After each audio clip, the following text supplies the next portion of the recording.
Perfect. I am Gwen Nolan, and I am the Clinical Outreach Coordinator for the Parkinson Voice Project. I am a medical speech pathologist by trade. I've worked with people who have Parkinson's disease throughout my career. The last roughly 8 years prior to coming to Parkinson Voice Project, I spent as clinical faculty at the University of Missouri, where we were thrilled to be grant recipients. Parkinson Voice Project is an amazing organization, and I am so excited to talk to you about that and to talk to you more about speech, swallowing, and Parkinson's disease. It is true that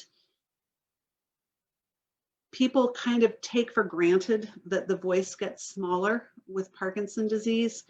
I think people don't realize that we have a wonderful program that we are excited to share that helps people to not just regain their speech and a stronger voice and a better swallow, but then maintain that for life. All right, I am going to, all right. So about Parkinson Voice Project, we are the only nonprofit speech therapy clinic dedicated to preserving the speech and voices of those with Parkinson's disease. We were founded in 2005 by Samantha Ellendary with the assistance of some very generous patients and donors. Since 2008, no patients or payer sources, including Medicare or insurance, have been billed for our speech therapy services out of our clinic. We instead operate under a pay-it-forward model. We do not turn any patient away. All patients receive treatment and are then given the opportunity to pay it forward to help the next patient. Any clinicians that we train through Parkinson Voice Project are able to have their patients call. They receive a free workbook that has been donated by a prior patient. So we're really excited to be able to do that. It's an amazing concept. It's an amazing organization, and it's one that will celebrate its 15th anniversary this year. So our mission and vision are really the guiding forces of our organization.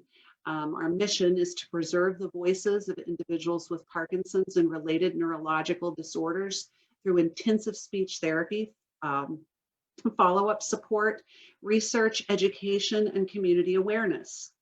Our vision is to collaborate with other compassionate speech language pathologists to replicate our Speak Out and Loud Crowd therapy programs throughout the world. And part of the way that we do that is through our grant program. We have been able to train hundreds of sites across the country who are now able to provide services.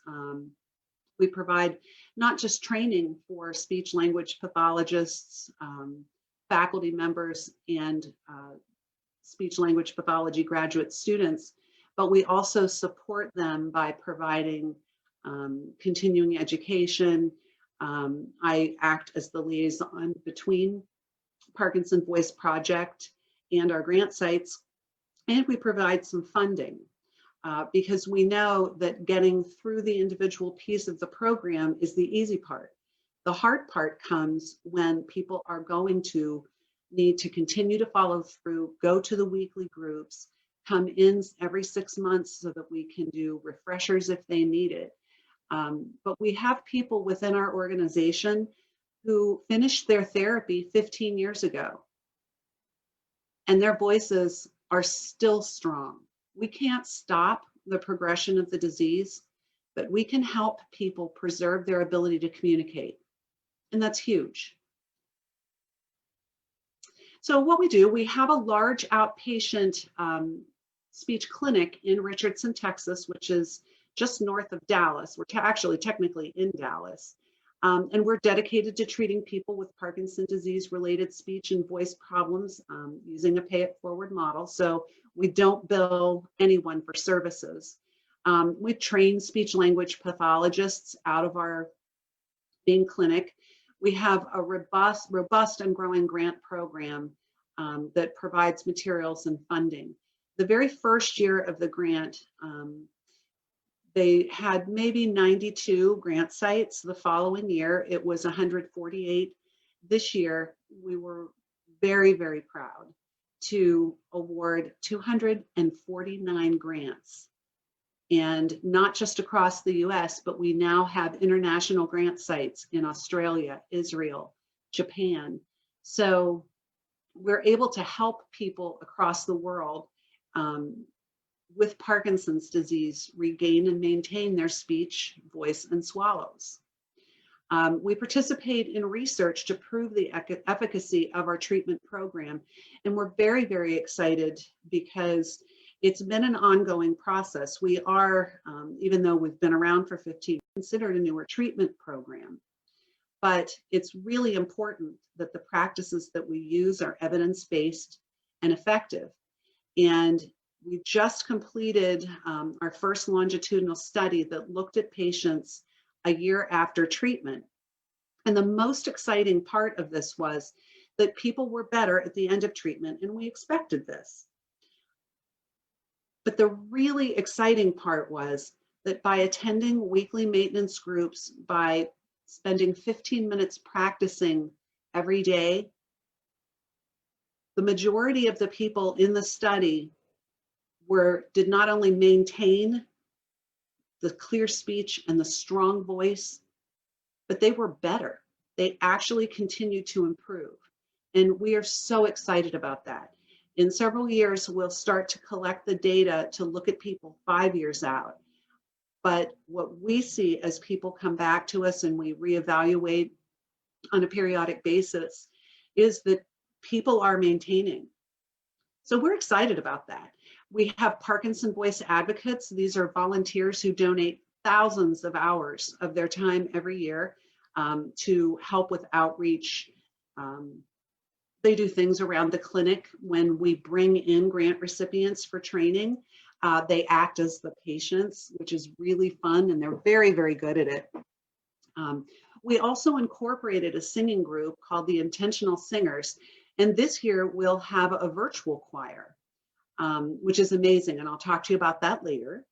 We quickly adapted our protocols because we aren't hamstrung by a lot of bureaucracy to provide teletherapy as a response to COVID. We were able to retool very quickly and adjust our programs and protocols to help the providers that we have out there help their patients. And it's funny, you know, we really tried to make lemonade out of the lemons. We cannot bring patients into our clinic. Texas has been a hot spot for COVID. It wouldn't be safe given that we have probably close to 500 people who come into our clinic every week for individual therapy and for loud crowd. Not to mention the advocates who come in and do things around the clinic for us.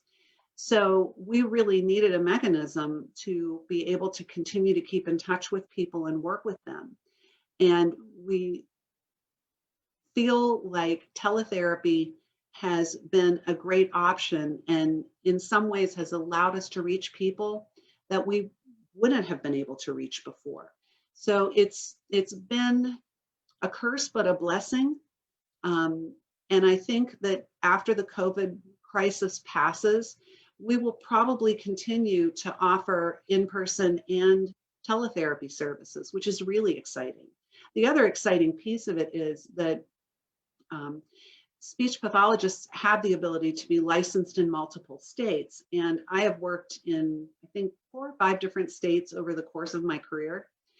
And I kept my license in some of those states and have reactivated it in others. So I can work with people in Texas, in Missouri, in New York, soon in Ohio. So it's huge to be able to reach people who maybe don't have a provider that's close. We also offer daily practice sessions via Facebook Live. one of the things that worried us was not being able to bring our groups in. And that modeled practice is incredibly helpful for people. So every day, Monday through Friday, our founder, Samantha Allendary, is on Facebook doing a live exercise session for people. And it's increased awareness of our program. So now we have people who are actively looking for a speech pathologist who can work with them.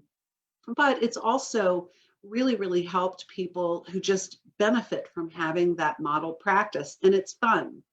So we feel good about where we are. We feel good about what we do, and we're really excited for our future. So a little bit about the history of Parkinson's. Dr. James Parkinson was the first person to medically describe the condition in his essay on the shaking palsy. And he commented that so slight and nearly imperceptible are the first inroads of this malady, and so extremely slow its progress, that it rarely happens that the patient can form any recollection of the precise period of its commencement. So it's really just a fancy way of saying that the initial symptoms of Parkinson's disease are very subtle and it progresses slowly. It's very difficult for people with Parkinson's disease to actually pinpoint that exact moment when it started. It's just it's much more general than that. The very early symptoms of Parkinson's would be tremor in one extremity, but also things that you wouldn't necessarily associate with Parkinson's. So shoulder pain, foot cramping, constipation, sleep disturbances, reduced writing size. Dr. Charcot was a French neurologist who came after Dr. Parkinson, and he really refined his earlier description of the disease. He also differentiated Parkinson's from MS and other neurological disorders.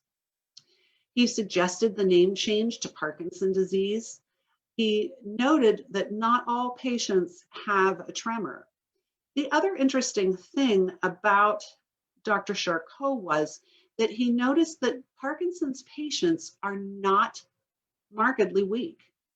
So weakness is not a symptom of Parkinson's disease. He observed that muscles become weak because they're not used to their full capacity. So it isn't that Parkinson's is making them weak, it's that because the movements are so much smaller, people aren't using muscles to their full capacity and they become weak over time. So the 4 cardinal symptoms of Parkinson's disease, and these are the ones that the movement disorder specialists and the neurologists look for. They're looking for resting tremor, slowness of movement, impaired balance, and rigidity or stiffness. Parkinson's is also characterized by reduced amplitude of movement. So everything becomes smaller. Steps become smaller. The letters, when you write, become smaller. And the voice becomes smaller. Some Parkinson's statistics. It's the second most common degenerative disorder after Alzheimer's. Approximately 1 million people in the United States have been diagnosed and are living with Parkinson's disease. 7 to 10 million people worldwide have Parkinson's disease. And less than 5% of people are diagnosed before age 50. So it's typically something that we see from being over 50, we'll call it late middle age, to older folks. Now, here's a statistic for you, and I hope that what it drives home is the importance of speech therapy in Parkinson's disease. It's absolutely critical because 9 out of 10 people diagnosed with Parkinson's disease are likely to develop speech disorders. That's 90%, 9 in 10. And aspiration pneumonia is reported as the most common cause of death in Parkinson's disease and is estimated to account or as much as 70% of the mortality rate. So aspiration pneumonia is a particularly insidious type of pneumonia that in which food and liquids go down into the lungs. So Parkinson's is typically diagnosed through a thorough case history, a neurological exam, imaging and blood tests that mostly rule out other disorders. The patient presents with 2 of those 4 cardinal symptoms I showed you earlier. There's a positive response to PD medications and a DAT scan, and I have a photograph of that here for you.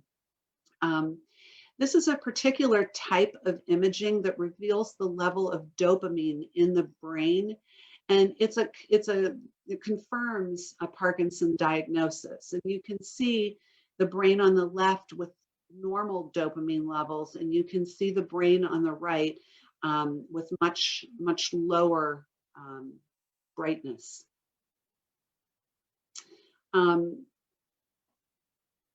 Parkinson's is caused by loss of a neurotransmitter called dopamine. They die or become impaired.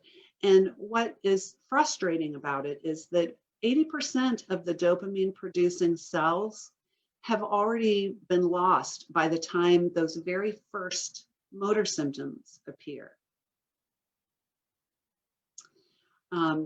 Dopamine transmits impulses from one neuron to the next. And what's interesting about it is that it controls those automatic muscle movements, right? So dopamine directly affects planning and controlling of those automatic motion movements. And if, this is a neuron and this is a neuron, dopamine is filling that gap. And if there isn't enough, it's those automatic movements that are disrupted. So I have a little visual for you. Here are some neurons talking to one another. And you can see that synaptic gap is the one that's filled by dopamine. And it allows those neurons to reach each other. The messages go from one to the other when there's dopamine. And this is a blown up version of it for you. You're going to be so much fun at the next party, right? You can tell people all about this. But you can see that kind of faint blue area is the dopamine, and it's released into that gap, and it bridges so that the information can hop right across from one neuron to the next. So with less dopamine, the automatic movements are the ones that are most affected. So it's not something that you think about, like I reach for this glass, I pick it up, I take a sip and I put the glass back. It affects automatic movements, things like walking, eating, buttoning a shirt is an almost automatic movement. Writing becomes automatic. Production of speech is also a highly automatic behavior. So the early signs of a speech disorder in Parkinson's: reduced vocal volume, a hoarse sounding voice, a lot of throat clearing, that trailing off at the end of sentences, and inconsistent production of the voice. So often there will be pitch and loudness breaks. And what I want to point out about this is that very often people will start talking and you can hear them. But as the sentence progresses, their voice gets softer to the point. Their mouth is still moving, but you can't hear them. Their rate will pick up. Or they'll just generally have a really hoarse sounding voice because there's not enough wind to power the vocal folds. They're not breathing deeply enough.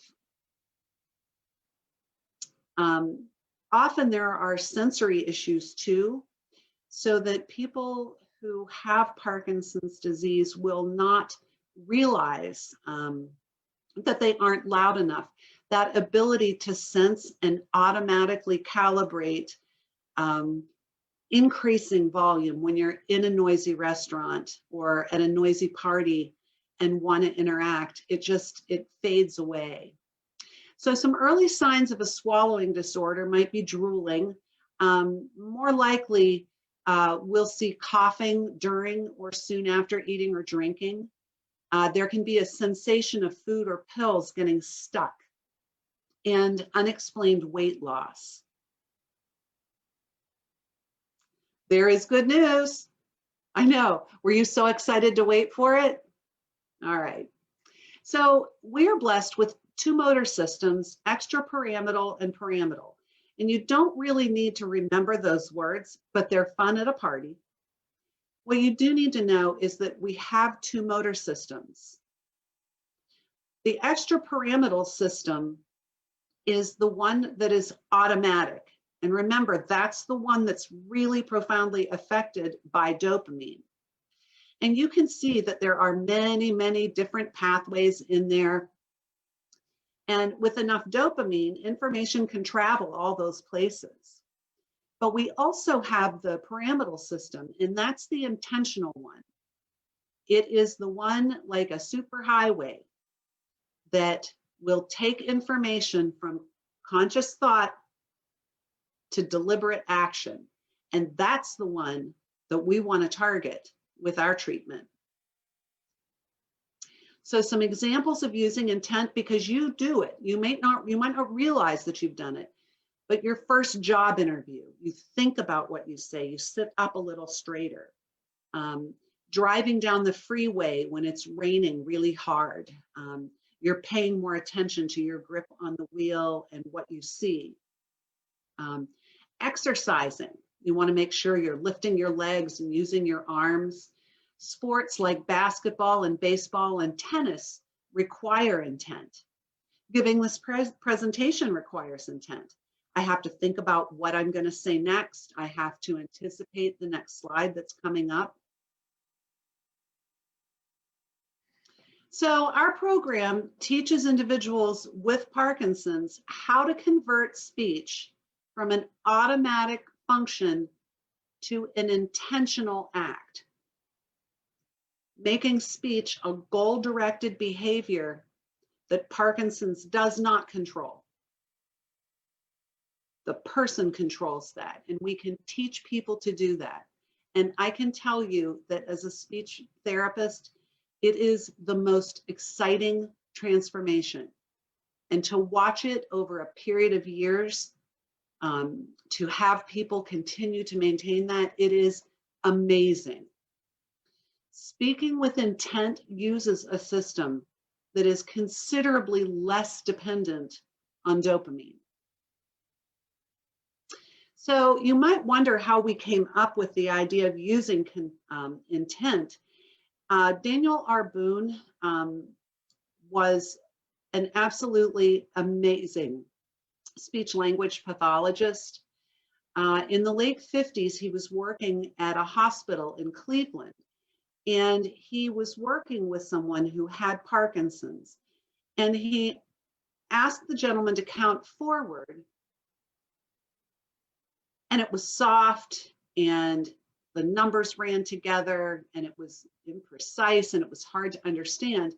Then he asked him to count backwards, and the numbers were considerably more clear.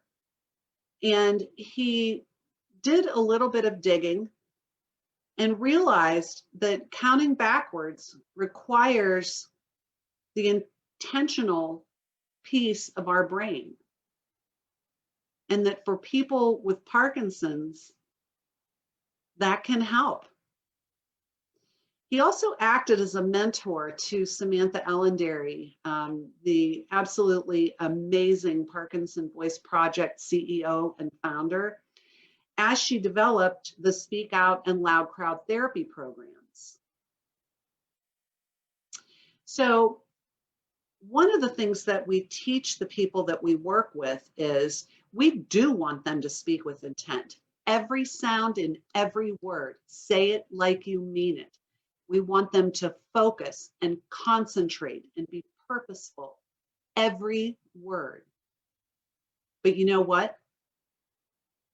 The same principle can be applied to walking with intent, thinking about that next step, stepping out, and writing with intent, every letter.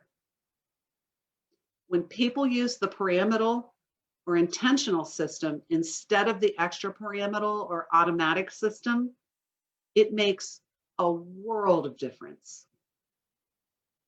So this is just a little graphic that talks a little bit about what we do.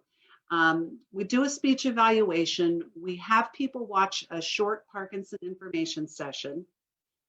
We run them through Speak Out therapy, which is the individual piece of the program. And really that 6-week follow-up, it comes 6 weeks after Speak Out, but people are immediately placed into a Loud Crowd group.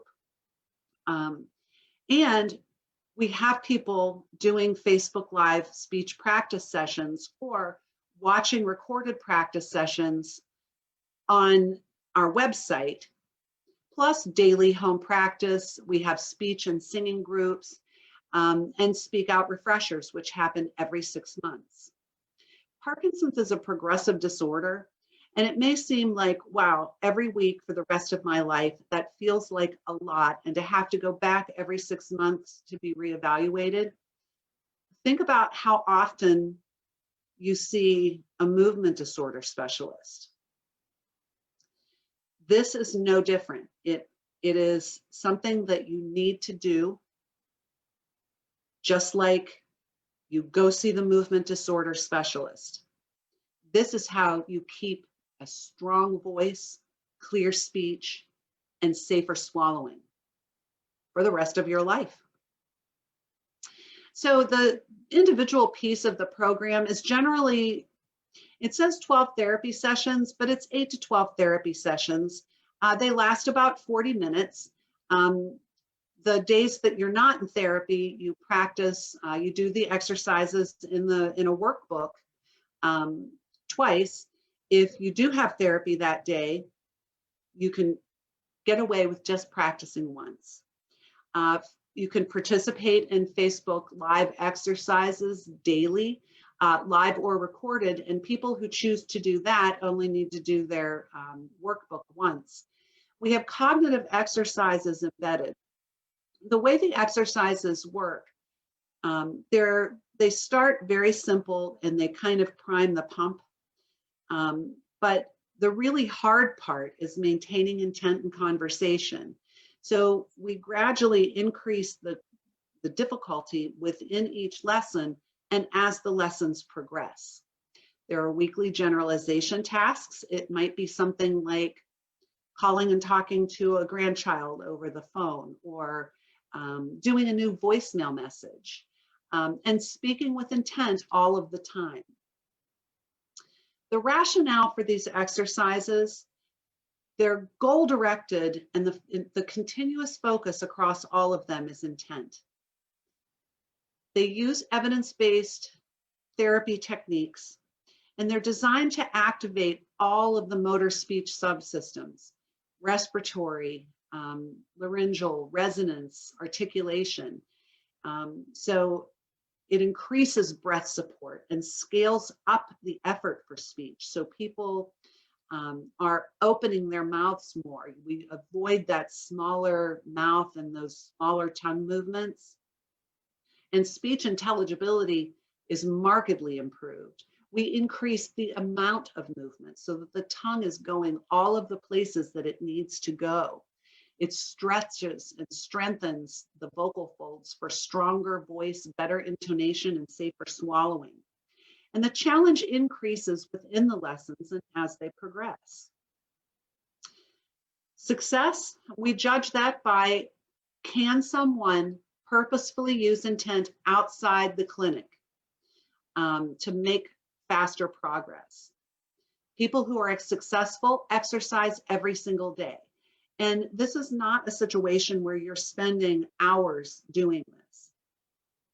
15 minutes a day is enough once you complete the program to stay successful if you continue to do Loud Crowd.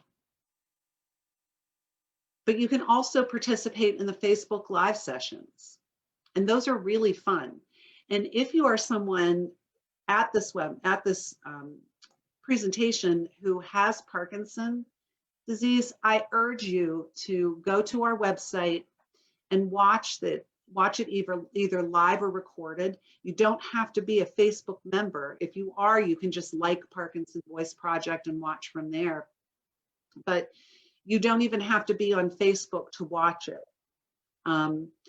People who are successful also have a lot of support from family, friends, caregivers. We welcome people to come to any of the treatment sessions and graduation, to sit in on Loud Crowd, to see what we do. It's amazing. Know that dopamine also contributes to our motivation and drive. And without enough dopamine, motivation is a challenge for people with Parkinson's disease. It isn't that someone with Parkinson's disease is lazy. And it's frustrating that anyone would think that. It's a direct result of that lack of dopamine. And people with Parkinson's disease really have to get themselves into a routine, because it's so much harder without that dopamine. So they need to find ways to motivate themselves to exercise. So you can set a routine. Facebook Live is one of those things. Join a gym or go to Rocksteady Boxing, which is absolutely amazing. Exercise with a friend or a group, and attend a Loud Crowd. So the Loud Crowd maintenance program, it's always facilitated by a speech language pathologist. We review the speak out exercises. We do all 6 of them. We talk about any problems anyone is having at home. There's a lot of peer support and encouragement, and it provides accountability and motivation to regularly complete the speak out exercises, because those other Loud Crowd members are going to know if you didn't practice. And it is so much fun. It is so much fun. There is so much hope and laughter. I found that it's the best part of my week. And I hope that's true for my Loud Crowd members. I think it is. They keep coming back. So this just looks at the difference in goals. In Speak Out, we really need people to understand the difference between automatic speech and intentional speech, because you can't rely on that automatic system anymore. You have to think about it and learn to speak with intent, and apply intent to other areas of your life, like walking and eating and writing. That drumbeat of speaking with intent, walking with intent, living with intent is everything. And I can tell you, for the people who do this, by the time they get to the end of the individual piece of the program, it has changed their life. They are thinking about the things that they are doing. They are more optimistic, because they realize you can take control. And it's so important to do that. So they'll also establish that daily home practice routine and transition to Loud Crowd. Once people are in the Loud Crowd, we want people to understand why you can't rely on that kind of automatic system anymore. To self-identify when you're not using intent. My people know with a look that they didn't use intent. And there are times when in an exercise, they'll say, I want to say that again because I didn't use intent. They'll consistently apply that to other areas of their life and keep their speech and voice strong enough to consistently speak with intent. And they'll maintain that consistent daily home practice routine, which is so important. Our long-term goal is to help our Loud Crowd members maintain their speech and swallowing for life. And that may sound crazy, but I can tell you that when we see someone, we are with them forever. We will not leave anyone. We may occasionally have people leave us, but it's very, very rare. We are there to support the people who go through Speak Out and the Loud Crowd, and we will follow you for the rest of your life to help you maintain that strong speech and voice and swallowing. And to give you some perspective on why this is so important to us, people do pass away, and we can't stop that. But what I can tell you is that the people at our clinic are not, they're passing away from something other than aspiration pneumonia. They're getting to the end of their life, and they're not requiring speaking tubes or feeding tubes. And they're able to speak and convey what they want right up until the end of their lives. And that is so meaningful. It's so meaningful. So here's our speech therapy program again. I really like this graphic, but it gives you a good idea of how it works. The ideal treatment model incidentally for all therapies, and this is true for speech, for physical therapy and occupational therapy. If you haven't been evaluated by a physical therapist, a speech therapist, or an occupational therapist, you need to have that initial evaluation. You need to do that. And it's best if it happens soon after the diagnosis of Parkinson's disease, so that they can get you into treatment early and start doing things proactively. It's really, really helpful. But the other thing is, just like you see the neurologist or movement disorder specialist every 6 months, you need to see your speech therapist and your physical therapist and your occupational therapist, if you need that, every 6 months. You don't want to wait until you suffer a fall, because by then, you're trying to play catch up. So it's really better to be proactive and to get into these routines early. I mean, when you think about it, what happens if, you don't go to your dentist once to get your teeth cleaned and then they stay clean forever and you never have to go back, right? No, you can't do that. And you can't do that with this either. It's a progressive disorder, and we know it will progress. But if you're proactive, therapy will keep you strong longer in every way. So there is considerably more information at parkinsonvoiceproject.org. I urge you to visit our webpage. We have a video Parkinson information series. We have a Parkinson's lecture series. There are links to the Facebook Live practice session. There are speech practice sessions. There's information on our global virtual choir, which will be in early November, and it's going to be amazing. Please take a look at that. We are recruiting anyone who wants to join us. As horrific as it sounds, you record yourself singing a song.